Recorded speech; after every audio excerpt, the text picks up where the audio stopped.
বিচার কার্য শুরু করো। মেম্বার সাহেব, এই যে ছোট বউ আমিনারের সাথে নিয়ে আমার বউরে ঝাড়ু দিয়ে মারছি, আপনার কঠিন বিচার করেন। আমি এটার বিচার চাই। মেম্বার সাহেব, ওরা দুইজন আমার বউরে দিয়া আমারে মাইর খাওয়াইছে, এর কঠিন বিচার চাই আমি। আর আপনি যে আমারে মারছেন এটার কোনো বিচার হইব না? ভাবি শান্ত হও, সবকিছুরই বিচার হবে। তানহা ঘরে চলো। কি এর ঘরে যাব? আমারে যে মারছে এটার আগে কঠিন বিচার হইব তারপরে।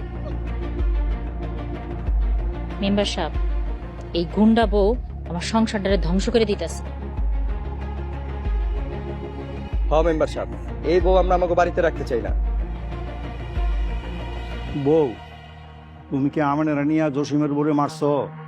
মারতে বলেছি। কেন মারতে বলছো? কারণ ওনারা এই এতিম মেয়েটার উপরে কথায় কথায় নির্যাতন করে। আমিনা যদি আমার বউর সাথে বেদবি করে, ও মারবো না? আমাকে বলতে দেন। হ্যাঁ, তুমি বলো।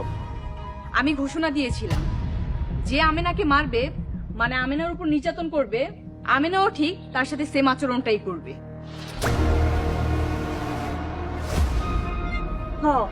আমারে বড় ভাবে জারো দিয়ে পিটান দিছিল, আমিও বড় বাবারে জারো দিয়ে পিটানি দিছি। আমি না আমাগো মাইয়া শাসন করতেই পারে, তার জন্য বাড়ির বউরে ঝাড়ু দিয়ে মারবো? হ্যাঁ, আগো মেয়ে তারা মারবো, আবার তারাই আদর করবো। মেম্বার সাহেব সঠিক বিচার করেন। তোমার কাছে কি আমার বিচার শিখতে হবে? বিচার যদি না জানেন অবশ্যই আমার কাছ থেকে শিখবেন। তুমি সামাদের বউরে উস্কানি দিছো সামাদের মারার জন্য। তুমি এলাকাতে বিশৃঙ্খলা সৃষ্টি করছো। জানো তোমার এই জন্য কি সাজা হইতে পারে? আপনি যে এলাকায় মাদকদ্রব্য বিক্রি করছেন সেটার কি সাজা হতে পারে আপনি কি সেটা জানেন? সেই কৈফত কি তোমাকে দিতে হবে? অবশ্যই দিতে হবে, কারণ আমি এই দেশের একজন নাগরিক।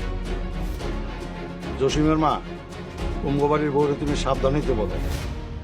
তাহলে এইটাই বিচার, আজকে এই বউ এই বাড়ি থেকে চলে যাবে।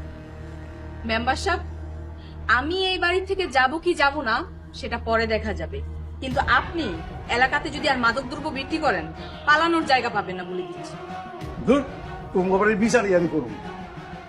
আরে মেম্বার সাহেব, আপনি কই যেতেছেন? মা চলো, আমগো বিচার আমরা করব। আম্মা, এই বইয়ের চুল কাইটটা মুখে চুনকালি দিয়া গ্রামের থেকে বাইর করে দেন। এত সাহস থাকলে আসেন, দেখি কে কাকে চুনকালি মাখতে পারে। আরে আসো তো, ঝামেলা বাড়তেছে, কিন্তু ঝগড়াঝাড়ি দরকার নেই। আমরাও যাচ্ছি।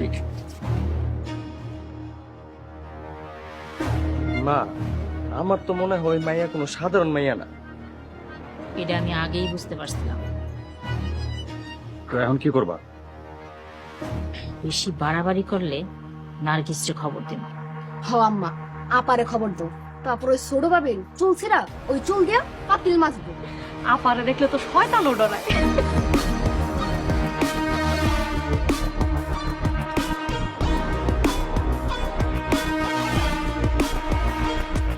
আরে কি হলো? তুমি এখনই গিয়ে ব্যাগ গোছাবা। কেন ব্যাগ গুছাবো কেন? কারণ আমরা এখন ঢাকা চলে যাচ্ছি। তোমাকে কতবার বলবো আমি এই গ্রাম ছেড়ে কোথাও যাব না? তুমি এই বাড়িতে থেকে একটা অঘটন ঘটাবো, তাই না? আমি এটা হতে দিব না। আমি তো অন্যের প্রতিবাদ করছি, আর কিছু না। তোমার এত প্রতিবাদ করার দরকার নাই।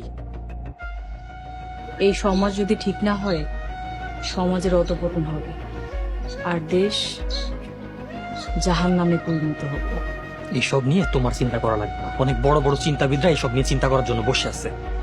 না, এই গ্রামটা মাদকের আখড়া, আমি এই গ্রামটাকে উদ্ধার করব। দেখো তানহা, তুমি যদি আমার কথা না রাখো আমি কিন্তু সেপারেট হতে বাধ্য হব। তুমি যা খুশি করতে পারো। ঠিক আছে, আমার যা খুশি আমি তাই করব।